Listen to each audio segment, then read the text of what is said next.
आधारभूत किमतीनुसार खरीप व रब्बी हंगामातील कडधान्य व तेलबियांच्या नाफेड मार्फत खरेदीसाठी 100 कोटी रुपयांचा फिरता निधी स्थापन करण्यात येईल। कापूस व सोयाबीन पिकांच्या राज्याच्या शेती उत्पन्नामध्ये मोठा वाटा आहे। मागील वर्षी आंतरराष्ट्रीय घडामोडी व अन्य कारणामुळे झालेल्या किमतीतील घसरणीमुळे शेतकऱ्यांना नुकसान सोसावं लागलं।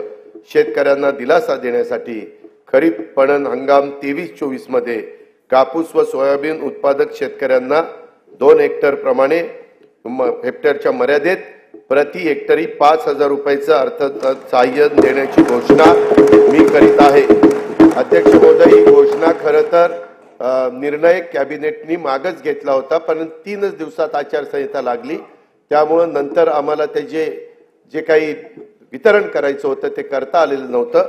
आता आम्ही पुन्हा हे आचारसंहिता संपल्यावर हे 5,000 रुपयाचं अर्थसहाय्य देणं हे कापूस सोयाबीन शेतकऱ्यांच्या करता तो निर्णय सरकारने घेतलेला आहे।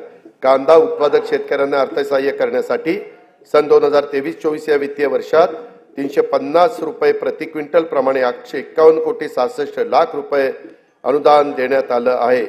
कांदा आणि कापसाच्या हमीभावाने खरेदी करण्यासाठी प्रत्येकी 200 कोटी रुपयाचा फिरता निधी निर्माण करण्यात येत आहे।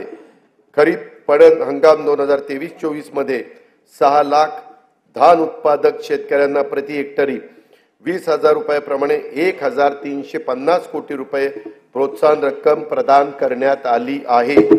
शासकीय नवीन दुग्ध व्यवसाय उद्योजकता प्रकल्प सुरू करणार आहे। पशुसंवर्धन, दुग्ध व्यवसाय, पशुचारा आणि पशुखाद्य उत्पादन या क्षेत्रात नव उद्योजक निर्माण करणे, रोजगार आणि स्वयंरोजगाराच्या माध्यमातून शेतकऱ्यांच्या मध्ये आर्थिक उन्नती साधणे, पशूंची उत्पादकता वाढवणे हा या प्रकल्पाचा उद्देश आहे। नोंदणीकृत 2,93,000 गायींचे दूध उत्पादकांना प्रति लिटर 5 रुपये प्रमाणे 223 कोटी 83 लाख रुपये अनुदान वितरित करण्यात आले आहे। राहिलेले अनुदान देखील त्वरित वितरित करण्यात येईल। तसेच गायीचे दूध उत्पादक शेतकऱ्यांना आधार देण्यासाठी 1 जुलै पासून प्रति लिटर 5 रुपयाप्रमाणे अनुदान देण्याची योजना 1 जुलै 2024 पासून पुढे चालू ठेवण्यात येईल असेही मी जाहीर करत आहे। शेळी मेंढी पालन व्यवसायातील संख्यात्मक व गुणात्मक वाढीसाठी पुण्यश्लोक अहिल्यादेवी होळकर महाराष्ट्र मेंढी व शेळी विकास महामंडळाच्या भाग भांडवलात लक्षणीय वाढ करण्यात आली आहे। शेळी मेंढी पालन आणि कुक्कुट पालनाला प्रोत्साहन देण्यासाठी 2 नवीन प्रकल्प राबवण्यात येत आहे। राज्याचा मत्स्य उत्पादनात गेल्या 2 वर्षात मोठ्या प्रमाणामध्ये वाढ झाली आहे। मत्स्य बाजार स्थापना तसेच मासळी विक्री सुविधांच्यासाठी आवश्यक निधी उपलब्ध करून देण्यात येणार आहे।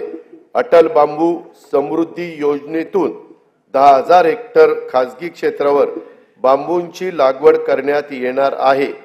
त्यासाठी शेतकऱ्यांना बांबू रोपे तसेच इतर आवश्यक बाबींकरता प्रति रोपासाठी 175 रुपयाचं अनुदान देण्यात येणार आहे। राज्यातील पडीक जमिनीवर मोठ्या प्रमाणावर बांबूची लागवड करण्यात येणार आहे। नंदुरबार जिल्ह्यातील 1,20,000 रुपये क्षेत्रावर बांबूची लागवड करून या योजनेची सुरुवात करण्यात येणार आहे। वन्य प्राण्यांच्या हल्ल्यात जीवितहानी झाल्यास द्यावयाच्या नुकसान भरपाईच्या रकमेत 20 लाख रुपयावरून 25 लाख रुपये आणि त्यात कायमचं अपंगत्व आल्यास 5 लाख रुपयावरून 7.5 लाख रुपये, गंभीर जखमी झाल्यास 1.25 लाख रुपयावरून 5 लाख रुपये, किरकोळ जखमी झाल्यास 20,000 रुपयावरून 50,000 रुपये अशा प्रकारची वाढ करण्यात आली आहे। शेती पिकाच्या नुकसान भरपाई करता देय रकमेत कमाल मर्यादेत पहिली 25,000 रुपये होती, ती आता आम्ही 50,000 रुपये वाढ करतोय। पशुधन हानीच्या नुकसान भरपाईतही भरीव अशा प्रकारची वाढ करीत आहोत। विविध कारणांमुळे अपूर्ण राहिलेले सिंचन प्रकल्प पूर्ण करण्यासाठी गेल्या 2 वर्षापासून विशेष मोहीम राबवण्यात येत आहे। आतापर्यंत 108 प्रकल्पांना